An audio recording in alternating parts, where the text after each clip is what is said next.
At what point does design just go from quirky and cute to just plain aggravating and stupid? I don't think anyone would be surprised to hear that Nintendo has not only found that point, but have continued to baffle the minds of users everywhere with their decisions for years now. Will they learn?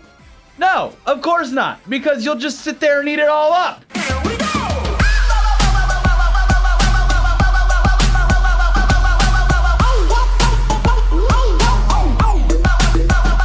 No, you fucking cuck!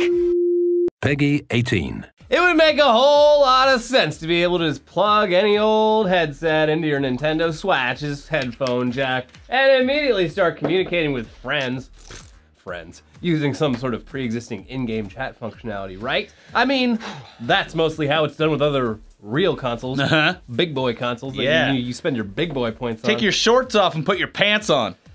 You don't really even need a specific headset with most of them. You just plug in something that has headphones or earplugs with a mic and you start chatting. Yeah, it's easy. So you start telling them that you fucked their mom, asking them to suck your dick. And telling them all about everything you know about World War II. Yeah. Yeah. Well, tough shit though, because we're talking about Nintendo here. So obviously it's gonna be a complicated chore to be able to do something that is apparently not so simple. Yeah. It should be simple, but it's not. Anyways, case in point, this third-party gaming headset that's being released for use with that new Splatoon game, which is coming out this summer. It's like the Switch's version of Call of Duty or whatever, but it's with paint because paint's not for the gonna kids. hurt. Yeah, it's fun. Paint won't get you demonetized. But it's still an esport. Yeah, anyways, regardless, communication really fucking helps in games like this, so you would assume that Nintendo has something in place to easily allow for people to chat with each other during matches, so, you know, maybe they could work together as a team. No, well, they unnecessary. Don't. Yeah, they don't. Unnecessary. Yeah. If you look at the diagram that was included in the promotional material for the headset, you'll see that you have to have a cord that goes from the Switch to a hub, which then connects to the actual headset. Well, you also see that there's another input for your smartphone.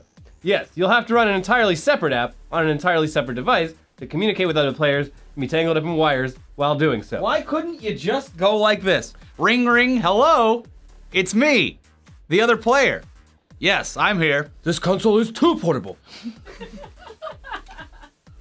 Well, anyways. Yeah, now you're gonna look like even more of a dork when you're down at the basketball course being like, hey, come here. One of you.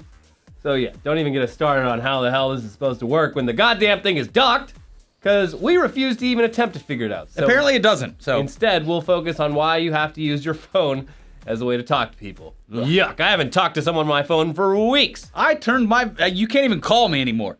Good. Yeah. It's a pocket computer. Yeah, anyway, so. Voice calling is rude. Basically, it is. It's the rudest thing you can do. It's for emergencies only. Yeah. But I tell my parents, it's like, if you're calling me, it's like calling 911. You better have a fucking great reason. Yeah, no, when I get someone's a phone call, dead. I panic when I get a phone call. Yeah. It's never good news. I either owe someone money or someone's dead. Yeah. No, phone calls aren't good. It's the same with physical mail. Not good. Oh God, oh God. I want to just put a paper shredder that is sitting on the back of my mailbox slot, so as the mail goes in, it just shreds it immediately. I feel like the banks and the insurance companies send you so much mail just to keep you paranoid. Yeah. Half of Keep them on their toes. Just like offers and like, hey, here's a second version of your bill because we just love wasting paper. Hey, do you like 25% APR? Because we have the card for you. Yeah. So anyways, back to Nintendo. Basically, when Nintendo launches its cool new online service, which we'll get to in a moment. Any day now, right? It's gonna come with a companion app for your smartphone that will act as a hub for all of the social aspects related to the Switch, including a voice chat feature. And here's why that's a terrible idea. It just fucking is. But aside from that being a shitty chore to have to, you know, have your phone by you while you're playing so that you can not so seamlessly access your friends list and then hook up all your wires like an old switchboard operator to speak with someone, it's also a pain in the ass for the one reason that makes the Switch actually useful. It's portability. Not only do you have all these wires to fuck with now, but then you also have the one coming out of the bottom to keep it charged. You're gonna end up looking like Dr. Octopus. You're gonna trip. Yeah. You're gonna trip, or worse, you're gonna trip someone else. You're gonna get sued. Yeah. And you're not gonna have any more Switch money. Yeah, it's fine over there in Japan. They don't even have lawsuits. Yeah. Be as dangerous as you want. It's your fault. Yeah. And I'm not gonna help you. But someone will come by and clean you off the street Yeah. because it is very cleanly there, yeah. Friendliness is next to godliness. And then there's the fact that if you're in an area with paid internet access where the mobile internet sucks, a hotel, many of the hotels we stay at regularly. Or if you want to be rude and play it multiplayer on a plane with someone. Hey, can you quiet down over there? I'm actually chatting with my team, my Splatoon. Oh! Gay! You got Splatoon so hard, bitch! Bitch, you mom's fat as fuck! Sir, Anyway, could you keep yeah. it down? You're gonna have to connect 2 separate devices in order to play properly. And sometimes that costs extra. You get 1 free Wi-Fi access, but then you gotta pay more. Give you a little taste. Yeah. Yeah. So, no more airplane Switch multiplayer. Or Sorry, like kid. in a hotel room, it's just like, cool, I have to pay $10 extra to be able to voice chat on Most my phone. of the hotels are fine. The airplanes, each device costs. You know, it's always the cheaper the hotel, the more free the Wi-Fi is. You go to the really nice hotels, not that you guys have to worry about that, but you go to the really nice hotels. the Mandarin Oriental in Paris. The Wi-Fi is very expensive. Yeah. You're right, because they know you'll pay. Yeah. These people are just on a business account. They'll pay it. But yeah, seriously, what the fuck, Nintendo? You already made it difficult with this friend code bullshit. It's like you hate multiplayer. You probably wish this Splatoon was never successful in the first place, because now you have to figure out a workaround so people can play together. Ugh. Yeah. It's baffling that this is even an issue in 2017 with a console, and it couldn't possibly be outside of the creative and technical realm for Nintendo, a billion-dollar company, to develop a way to have a decent multiplayer experience within its own device. I mean, holy shit, come on. Yeah. It's bad. But anyway, speaking of Nintendo and the whole Nintendo Online thing that users were finally supposed to get access to 6 months or so after the actual release of the console, well, got pushed back again. We are pulling out of the Nintendo multiplayer agreement. Yeah. The terms would have been terrible. For We're going Nintendo. to renegotiate this agreement. It's bad. It got pushed back. It's not going to be ready till 2018. But there is a bit of silver lining here, because at least you won't be forced to pay for online connectivity for an extended period of time. And aside from the fact that you have to have a stupid mobile app for a lot of the collaborative multiplayer features, when this new service does actually drop, it's not going to cost an arm and a leg. Just this week, they announced that the actual price point is going to be $20 a year. Oh, that's not bad. Yeah. Competitive. If you're a real piece of shit, you can pay a monthly fee, but it doesn't make any fucking sense because a yearly thing is $20 and it don't end up costing more for the monthly fee. So just pay it all once, you cheap bastard. The only reason you want this, though, is because the virtual console is coming to this thing, whatever they end up calling it, it's coming to it. Basically, with that fee, you're going to get access to a Netflix-style library of classic Nintendo games to play, which is actually pretty great and was one of the only reasons that I said that I would buy a Switch, although I did end up buying one because being able to play Puyo Puyo Tetris and Mario Kart on the go, it's fine. While you drive. Mario Kart while you drive. I hook it right to the steering wheel. No, my car burned down. The catch that you said last time was that the games are only available for 1 month. The free games they give you, you don't get to keep those games after the No, but that was changed now. They changed it again? Well, it's not. We'll get to it. It's not. The stipulations and the rules are not clearly defined yet. But regardless, the games that you're going to get for free, they're going to be classics, and they've already confirmed Super Mario Bros. 3, so that's pretty great. You get that with the thing. What about Donkey Kong Country? Donkey Kong. Okay. Yeah. It has not been confirmed yet if this service will have games removed after a certain amount of time. Kind of how shit disappears off Netflix. But either way, it's a pretty decent deal considering the low price point. Sony's PS Now service costs that much a month, and the streaming quality is garbage if you have a subpar connection. Hopefully, you just straight up download the NES classics. They're probably only like 1 megabyte each anyway. Yeah. You can download every fucking pre-1993 video game on a like 4 gig flash drive. So, not too worried about it. But hey, we can't spend all day talking about Nintendo or all day in this office, so let's get into some quick little tidbits before Shippy gets here to ruin another episode. Because we'll be honest, there wasn't even supposed to be an episode of T.U.G.S this week. We were supposed to be in London. Thanks, terrorists. Yeah, way to go, dorks. Now, Donald Trump calls them losers, I call them dorks. Dorks. Get back to your basement, terrorists. Anyways, there's that's why they're doing the separate smartphone app, so they can't communicate. Yeah. It makes it too hard.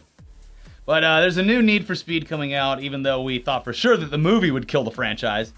By the way, I'm still very pissed about that movie. I literally thought it was over, and I got up to turn it off, and turns out it was only halfway through the movie. Wow. I was like, oh, the race is over. They've got to the finish line. But apparently, that fucking finish line was just a starting line for another race. Oh, and it's bad enough that your mental clock read that 45 minutes as Yeah. 2 hours. Yeah, it's like, That's never a good Jesus, this sign. movie is long. Oh my god. Ugh. Anyways, the new game looks like it's just legit stealing from Fast and Furious, so it might be good. Let's Yeah. just steal from someone else's IP. Sure. Yeah. But timeout, gamers. Red card. This looks like a whistle. Yeah. It's not. So guys, listen up. Especially you long-term esports gamers. There is a common health problem associated with esports. And it's actually legitimately way more concerning and weird than carpal tunnel. Oh, my wrists hurt. Oh god, oh no, I'll never be able to jerk off again. Actually, it turns out an alarming amount of pro players just randomly get hit with collapsed lungs. Yeah, whoops. Find out more about that by going to the link in the description below. We didn't. No. We'll just leave you scared to death that your lung is just gonna go. if you play competitive games, you are fucked. Are you seriously playing right now? Yeah, Turn they it got this, look, you can play the Japanese golf game from the 90s. It's great. Oh. This game is for use in Japan only. What? Yeah, whoops. Well. Anyways. I'm just gonna leave that. Turn it off! I hate that Japanese music. Tekken 7 Too came pleasant. out, which makes it the 7th game in the series. And it Turn it off! and if the I'm gonna smash it. You get to play the golf. It looks like ass. No, it looks great. It's not even taking up the whole screen. It was well That's before its Nintendo time. graphics. What is that? No, it's a great. I don't even know what the buttons do here. Oh wait. I'm gonna smash it. No, that's just, I've smashed Again. before and I'll smash again. Oh no. That's not See? an empty thread. Look, it's great. It's got you got the golf. It says insert coin. There's no coin slot. Can't play. They did put a coin slot on the Switch. That's the one feature they did add. That's how you Anyways, pay for your Switch service. yeah, ka-chink. Tekken 7 came out. It makes it the 7th game in the series. And if the franchise history has shown us anything over the years, it's that there's no reason to buy this game if you own any other Tekken game, because they're literally exactly the same since the 90s, since the 2000s. All these fighting games, they're just like the fighting game community. They only have like 5 games, so anytime something new comes out, they'll gladly throw their money at it. Yeah. No incentive for these companies. They still have, I'm sure they do, because nothing changes, but they got the guy with the, he wears the jacket and he has the head of a, like a leopard or something.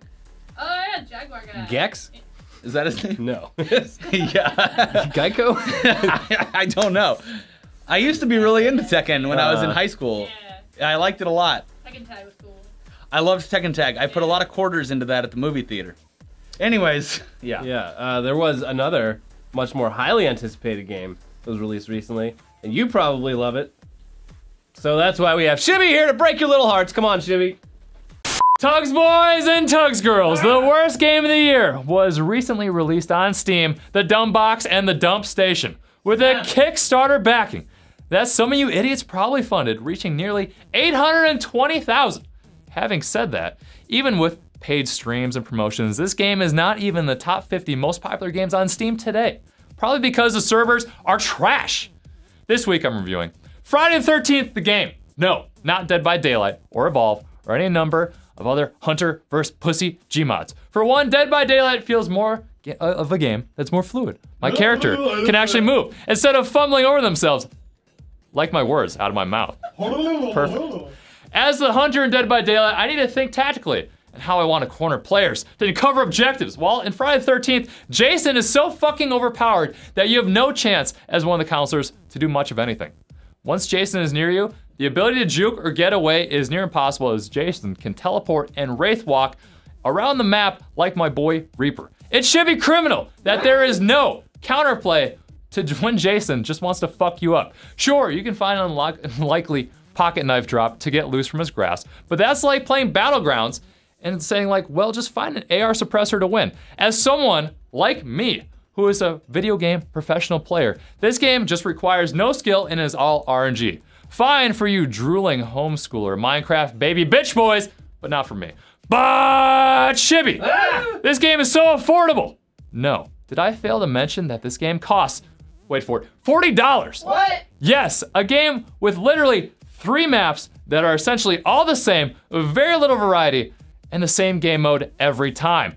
If these developers want to charge near AAA prices, then they cannot fall back on the excuse of, oh, we're just the widow indie company and we need the Kickstarter, wah, small studio. Fuck that! Charge an indie game price.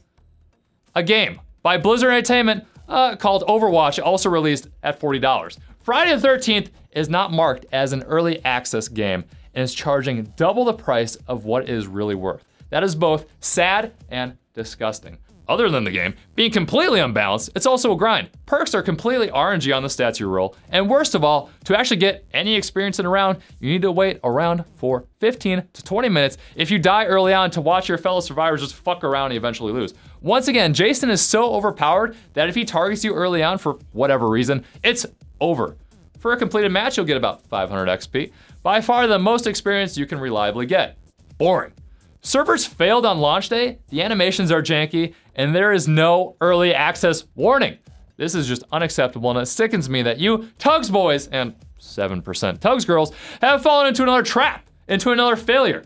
I must rate this game on a No Man's Skies level of #sad, 0 out of 13. Oh, damn. Do the animations look better than Mass Effect? No, worse. Wow, that's saying something. Thanks for whatever that was. Seriously, though, that game does look like ass. Very disappointing. If Evolve can't perform, neither can Friday the 13th. I'm sorry. So instead of finding a review about that from Amazon, we're gonna look back at Tekken and see what people were saying about Tekken 6, which by the way came out fucking forever ago. Well, that's why people are buying this shit up. Yeah. They're Anyways, hungry. it came out forever ago. It was like the PS3 or something. This review comes from user ZFK110 and is titled Rost Tekken Game. Oh, and Rostable. And by the way, there were numerous reviews titled Rost Tekken Game, literally with the misspelling in all of the titles. Maybe it's an inside joke for Tekken. I don't know. Here's the full review. Ross Tekken Game and Tekken Series. I have waited 3 years for this game, and what I got is lagged online games. When you play online, you can't choice your player after your opponent brings some cheap lag-free character to play. Jesus. Players look so fake they made by wax. There is no face expression, dull. Gameplay looks so fake on hits. Few arenas are good to play in, but others arenas are so bad lighted that you can hardly see anything around. It is not worth the money. I like Tekken DR better than this newly overly graphically killed game. 1 star. Intense.